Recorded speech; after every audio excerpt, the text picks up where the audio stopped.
Olá, galerinha da EJA, como estão vocês? Professora Eva Vilma, mais uma aulinha com vocês. E hoje, com história.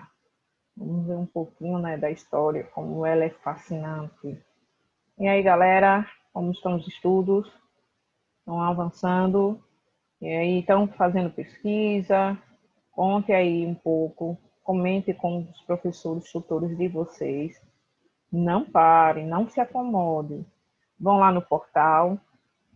Acesse também, tem muito material, tanto de vocês como de outras aulas, né, com outros professores do Fundamental 2, mas que o assunto também é parecido, é também da matéria de vocês. Dê uma olhada lá, né, uma curiosidade boa, e sempre que for para engrandecer, então é uma curiosidade ótima. Não deixe de fazer pesquisas, olhe, procure, e o conhecimento aos pouquinhos vai chegando. Isso sim é um conhecimento, é uma curiosidade boa. Certo, galera? Hoje o nosso tema é Grandes Navegações, a Viagem dos Sabores. Vamos saber um pouquinho que sabores são esses, que iguarias são essas que veio, né, de lá, dentro de grandes navegações.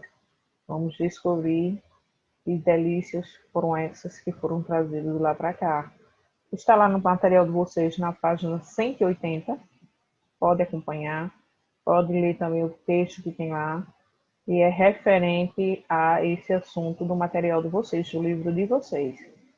Preparei aqui o material para vocês, vou passar agora.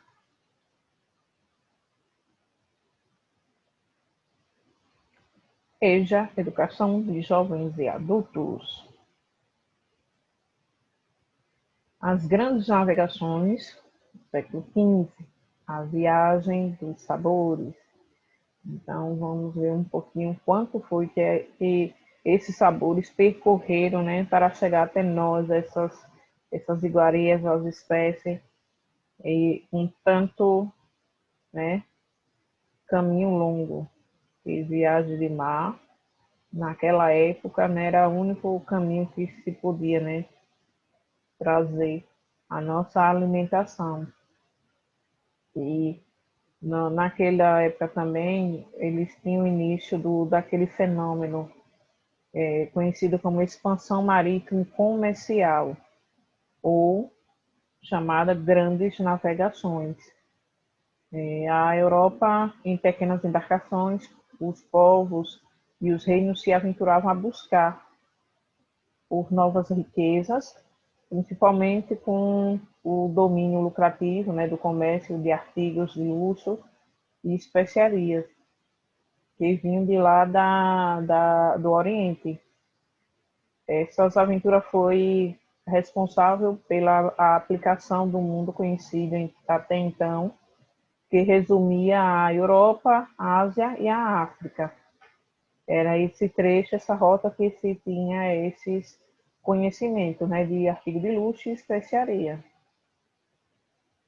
E teve também a chegada no território, o continente americano, que proporcionou mais revolução alimentar moderna.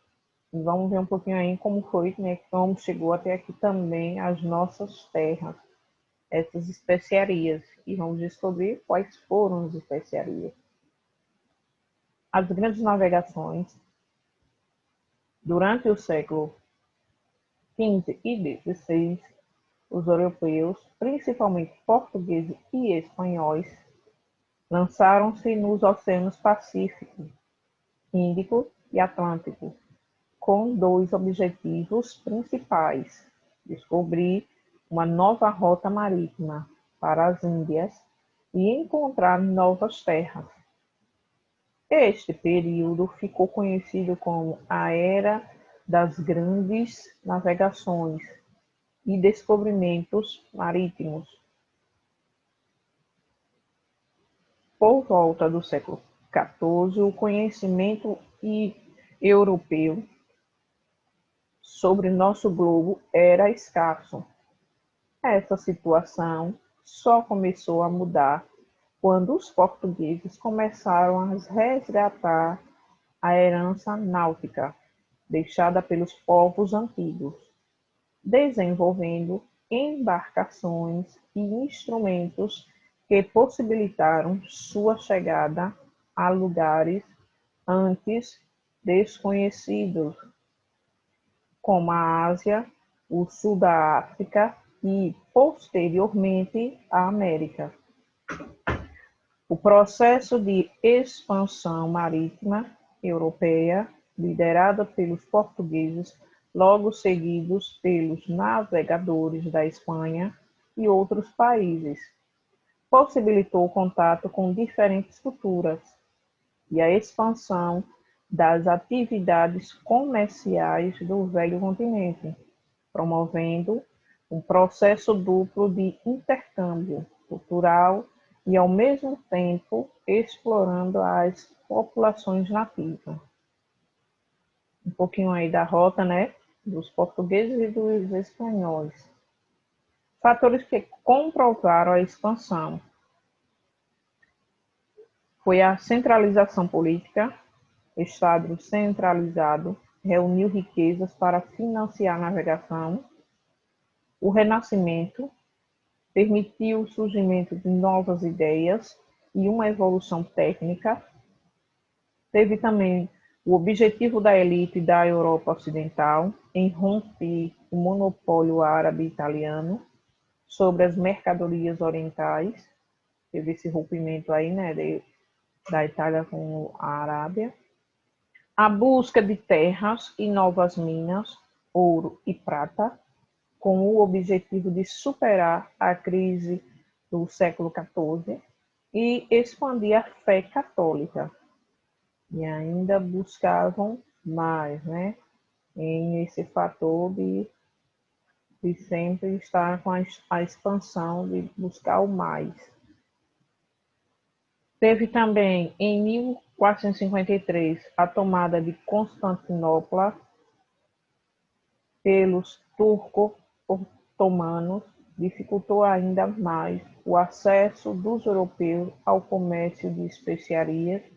Então teve essa pequena revoluçãozinha também aí, né? Como tem a foto aí ao lado mostrando essa pintura aí, como foi que se passou, né? Teve as rendições e, ao mesmo tempo, não queriam também liberar e teve essas invasões aí. E aqui as principais especiarias que veio também de lá. Conhecido muito nosso daqui, mas não em planta, né, e sim a semente, é o cravo da Índia, né, que utilizamos muito para fazer chás, doce. Então aqui a árvore dele, a sementinha aqui, é que utilizamos. A pimenta do reino, muito utilizada aqui também. Aqui. E a noz moscada, também muito utilizado, vendido ainda até hoje, né? Aqui serve tanto para preparo de comidas como para chás, né, medicinais. Então temos aí uma das principais especiarias. Teve também os temperos, né, valorizando como a canela, que não foi citada. Tem a canela, o açúcar mascavo, teve o açafrão e muitos outros ainda que veio, né, de lá, essas especiarias e que a gente utiliza muito aqui, ainda até hoje.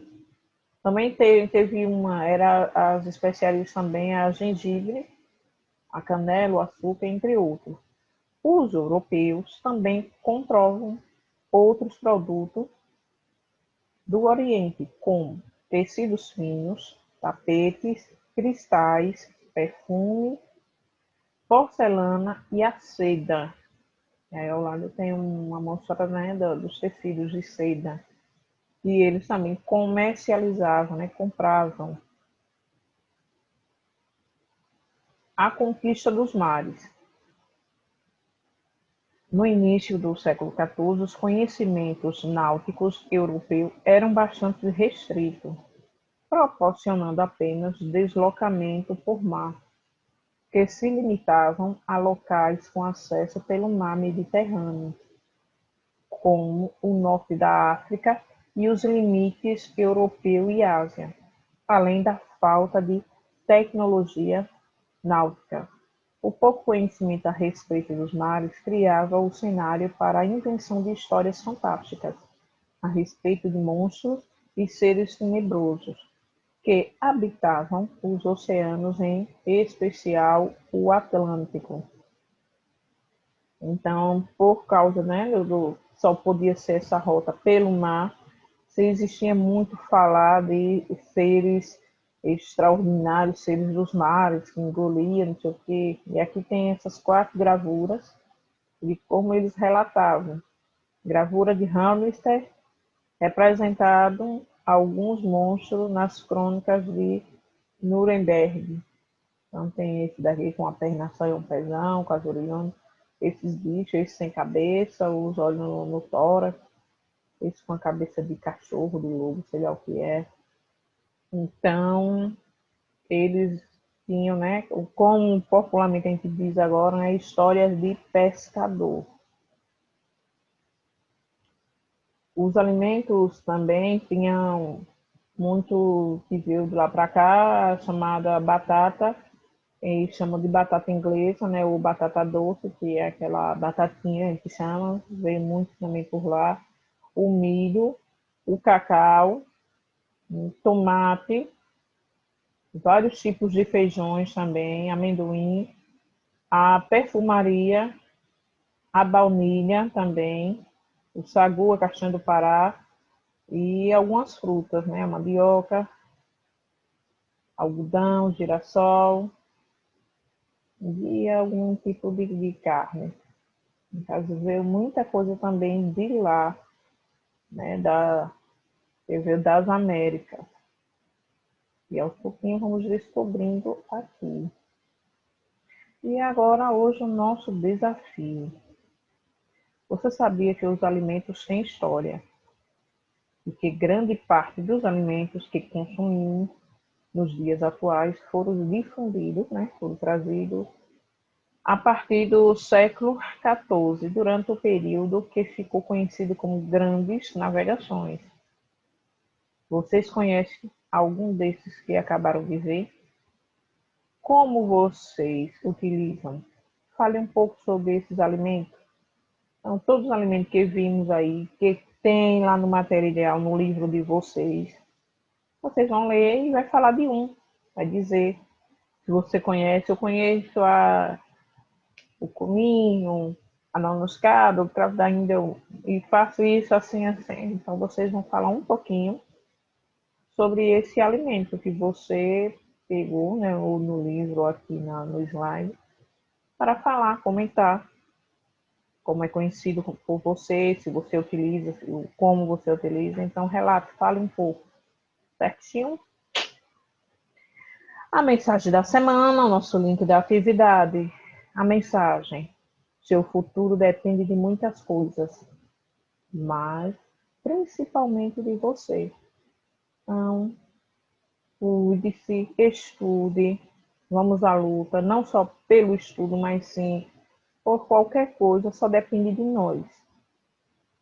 Estamos aqui, que Deus deixou, né, cada um fazer ter um trabalho, uma meta. Então, só depende de mim, depende de você. Então, cada um que corra atrás dos seus, né, objetivos. Cuidem-se e até a próxima aula, se Deus nos permitir.